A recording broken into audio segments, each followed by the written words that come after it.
Microsoft just lost something to Nvidia that no amount of money, no CEO speech, and no product launch can ever bring back. Not the #1 spot on a valuation chart. Not a quarterly earnings record. They lost the world's belief that Microsoft is the company that owns the future of technology. And once the world stops believing that about you, you don't get it back. Here is what actually happened. Nvidia's stock market value crossed $3.3 trillion, overtaking Microsoft and making it the most valuable company on the planet. Just days before that, it had already overtaken Apple as the second most valuable. Think about what that means. A chip company that most people had never even heard of 5 years ago just walked past two of the most powerful technology empires ever built, back to back, within the same week. That is not a market correction. That is a verdict. And the man behind all of it is Jensen Huang. He co-founded Nvidia back in 1993 with one simple goal: make video games look better on computer screens. That was it. Nobody in that room could have imagined that those same chips would become the engine of a global AI revolution worth trillions of dollars. What changed everything was one key realization. AI systems need to perform millions of calculations at the same time, simultaneously, without stopping. That is exactly what Nvidia's GPUs were built to do. Regular processors handle one task at a time. Nvidia's chips handle thousands at once. When AI researchers figured this out, Huang was already 3 steps ahead of everyone. While the rest of the world was still thinking about gaming, he was quietly building the infrastructure for a revolution nobody else saw coming. The numbers tell you exactly how fast this happened. Before ChatGPT launched in late 2022, Nvidia was worth around $400 billion. By June 2023, it crossed $1 trillion. By February 2024, it crossed $2 trillion. Just months after that, it blew past $3 trillion, officially overtaking Microsoft. That is nearly 10 times its value in just 2 years. No company in history has ever grown this fast at this scale. Apple took 1,793 days to go from $1 trillion to $3 trillion. Nvidia did the same thing in under a year. Now here is where it gets painful for Microsoft. Bill Gates, the man who built this company over 5 decades, told current Microsoft CEO Satya Nadella to stay completely away from OpenAI. When Nadella wanted to invest $1 billion in the company behind ChatGPT back in 2019, Gates looked him in the eye and said, "You are going to burn this $1 billion." He thought AI was not ready. He was wrong. Nadella ignored him, pushed forward, and Microsoft ended up pouring over $13 billion into OpenAI. But here is the brutal twist of irony that should make Gates deeply uncomfortable. To run all of that AI on Azure, Microsoft has to buy Nvidia chip. Microsoft committed to spending over $80 billion on data centers in 2025 alone, and a massive chunk of that goes straight into Nvidia's pocket. The company Gates built is literally funding the company that just dethroned it. That is not bad luck. That is a trap with no exit. Nvidia controls somewhere between 80 and 90% of the AI chip market right now. Every major player, ChatGPT, Google's AI tools, Meta Systems, Amazon's cloud infrastructure, all running on Nvidia chip. They are not buying from Nvidia because they like the brand. They are buying because there is no real alternative that comes close. And Huang locked this in back in 2007 when Nvidia released something called CUDA, a software platform that let developers build AI applications directly on Nvidia hardware. Today there are 5 million developers worldwide whose entire workflow runs inside Nvidia's ecosystem. AMD and Intel are years behind in building that kind of loyalty. This is not just a hardware moat. It is an entire world built around that hardware. But cracks are forming. Real ones. Nvidia's stock has gone sideways for months. Export restrictions on the H20 chip hit the company with a $4.5 billion charge in a single quarter. The ban on selling chips to China backfired strategically because it forced China to accelerate its own chip development through Huawei's Ascend chip. The export controls created the very rival they were supposed to prevent. Then OpenAI deployed a live production model called GPT 5.3 Codex Spark on Cerebrus hardware, not Nvidia. Not in testing, in production. That is OpenAI, Nvidia's most important customer, publicly telling the market that serious AI work can run without Nvidia chip. And Meta, which had $72 billion in planned GPU spend in 2025, signed a multi-billion-dollar deal to use Google's TPUs inside its own data centers. Custom ASIC shipments from cloud providers are projected to grow 44.6% in 2026, while GPU shipments grow just 16.1%. The thing eating into Nvidia's future is growing nearly 3 times faster than Nvidia itself. Meanwhile, Microsoft is bleeding on the consumer side too. Windows 11 has become a disaster. Copilot is embedded so deep into the operating system you cannot escape it. Only 3% of Microsoft's 450 million Office users actually pay for Copilot seat. After a strong earnings report where Azure grew 39% and revenue hit $81 billion in a single quarter, the market cap still fell $360 billion in one day. Investors are not rewarding the revenue. They are punishing the spending. $37.5 billion burned in one quarter, 2/3 of it on chips, most of it flowing directly to Nvidia. This is what Microsoft actually lost. Not a ranking. The narrative. For decades, the most valuable companies in the world were the ones writing the software, building the platforms, owning the operating systems.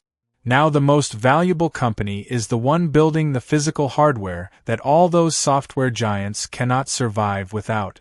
The world shifted from valuing what runs on computers to valuing what makes computers run. Gates saw the first shift and built a $3 trillion empire around it. He missed the second one. And Jensen Huang was already sitting in the winner's chair before anyone realized the race had even started. Samsung trusted Microsoft for 6 years.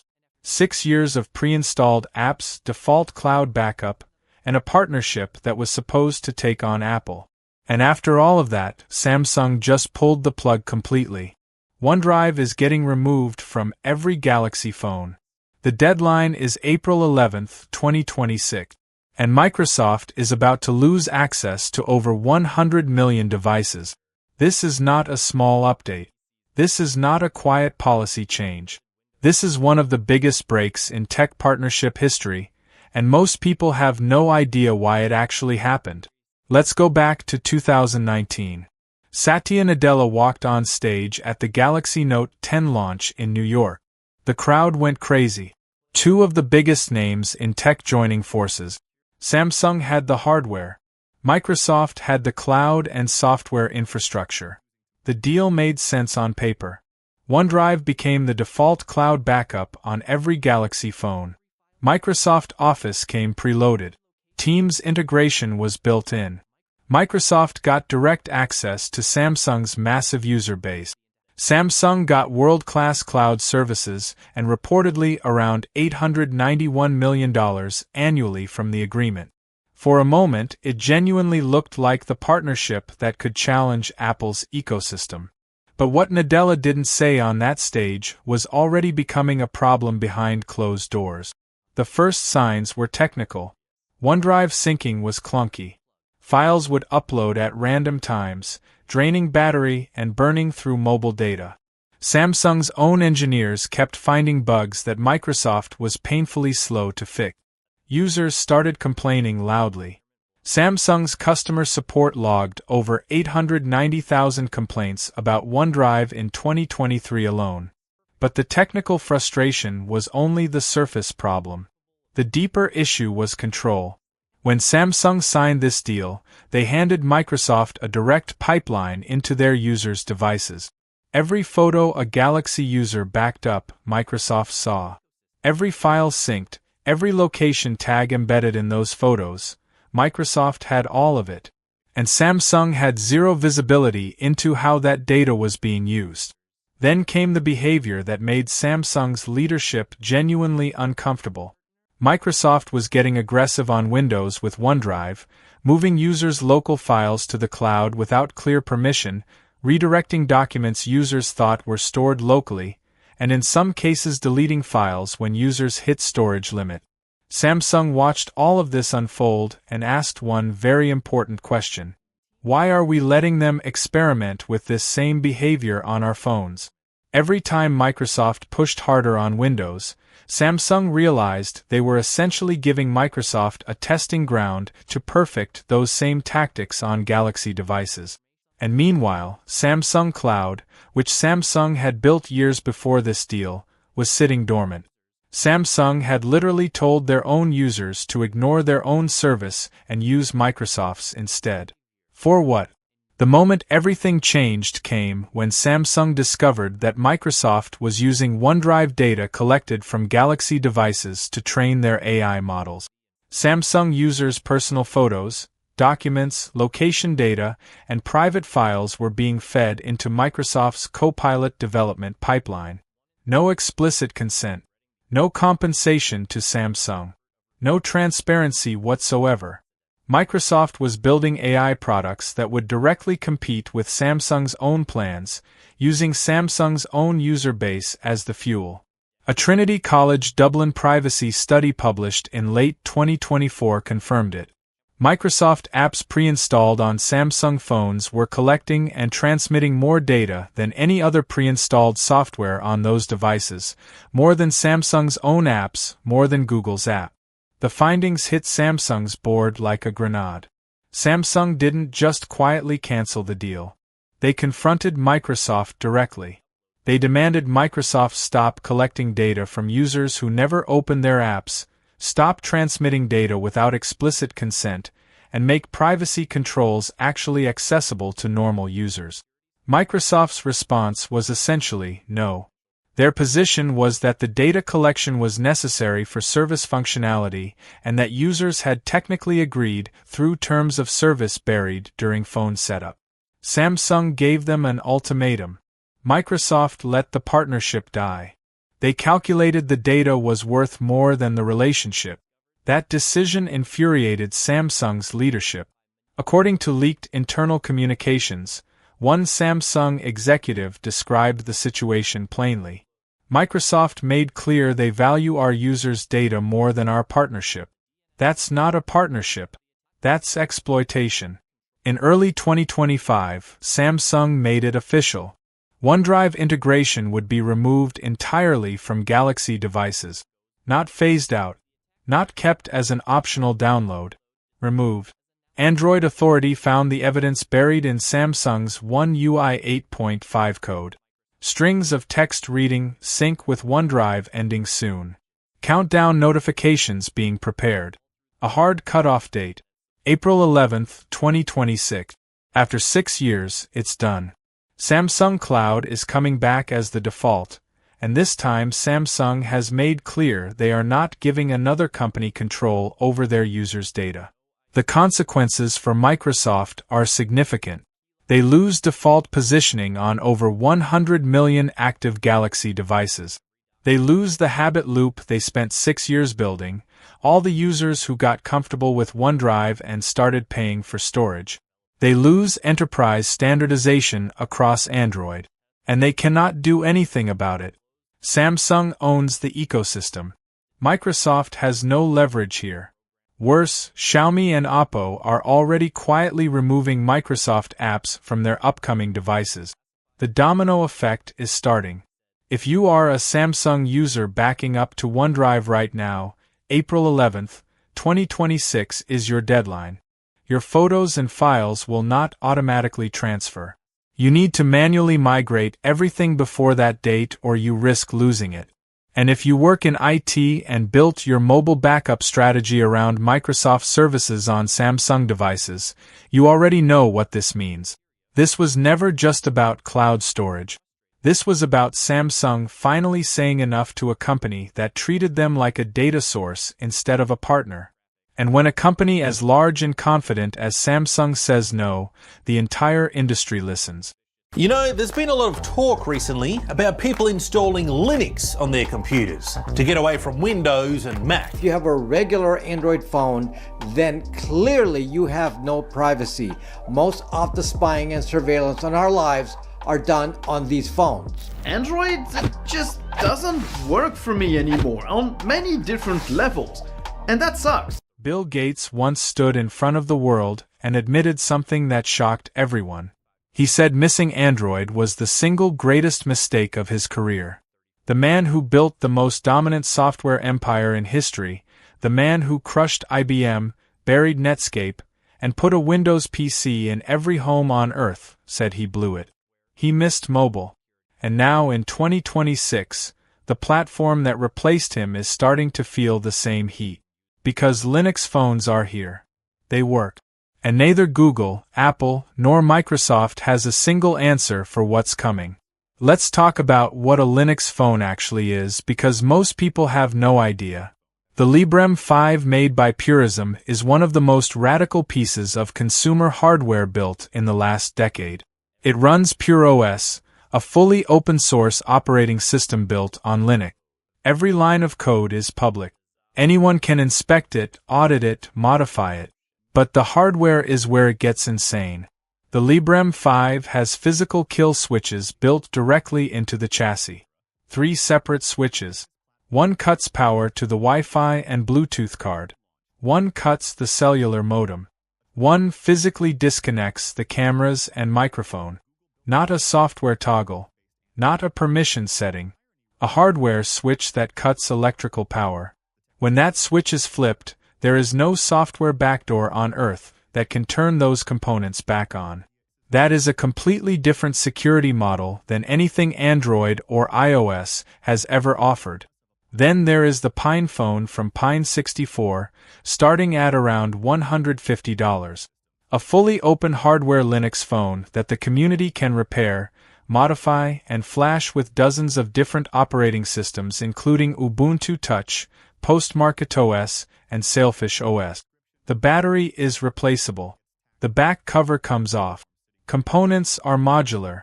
This phone is built to last 10 years, not 2. Now why does this matter right now in 2026?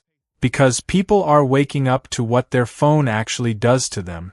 The average person carries their smartphone 18 hours a day. It tracks location with precision that would have required a dedicated surveillance team 30 years ago. It knows spending patterns, health data, communication history, and behavioral patterns. Google and Apple built what are essentially toll roads. Every app that reaches users on iPhone passes through Apple's review system. Every major Android app flows through Google Play. Every purchase gets taxed at 30%. Epic Games sued Apple over this exact commission structure. Spotify lobbied regulators across Europe and the United States over the same issue. The EU's Digital Markets Act forced Apple to allow alternative app stores in European markets for the first time in iPhone history. These are not side stories. They are the system cracking under its own weight. And Linux phones are the only platform that solves this at the root. No mandatory store. No commission. No approval bottleneck. No single corporation deciding which software is allowed to exist. Here is what changed. Early Linux phones were proof of concept devices. Fascinating but barely functional. That era is finished. In 2026, calling works, messaging works, cameras work, navigation works, media playback work. The Waydroid project allows Android apps to run inside a Linux environment without giving up the open architecture underneath. It is not emulation with performance penalties. It is Android's application layer running as a contained process inside a Linux system. The app gap that killed Windows Phone, BlackBerry, and Palm before them is no longer the death sentence it once was. Dock a Librem 5 or a supported Pine phone to a monitor, plug in a keyboard and mouse, and you get a full Linux desktop environment. One device. One operating system. Full mobile capability and full desktop capability. Microsoft chased this exact vision with Windows 10 Mobile Continuum and failed completely before Windows Phone died in 2017. The Linux community kept building quietly. And it actually works now. The movement growing around this is impossible to ignore. Hoya, the Finnish company behind Sailfish OS, has spent years signing contracts with governments across Europe, Asia, and South America who need mobile infrastructure they can audit and control locally. The concern is concrete. If Google revokes a country's Android licensing, that nation's smartphone ecosystem faces an immediate crisis. A Linux mobile stack that governments can inspect, modify, and host on their own servers is not a consumer product. It is a strategic national asset. Meanwhile, the same energy driving people off Windows 11 is driving people off lockdown Android. The Windows recall disaster showed what happens when a corporation embeds surveillance into the operating system and gets caught. Users did not forget. They started asking the same question about their phones.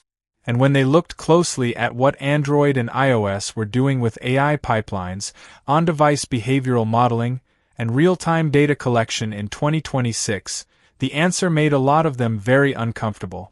This is why Bill Gates is watching something deeply painful unfold. He admitted missing Android was catastrophic.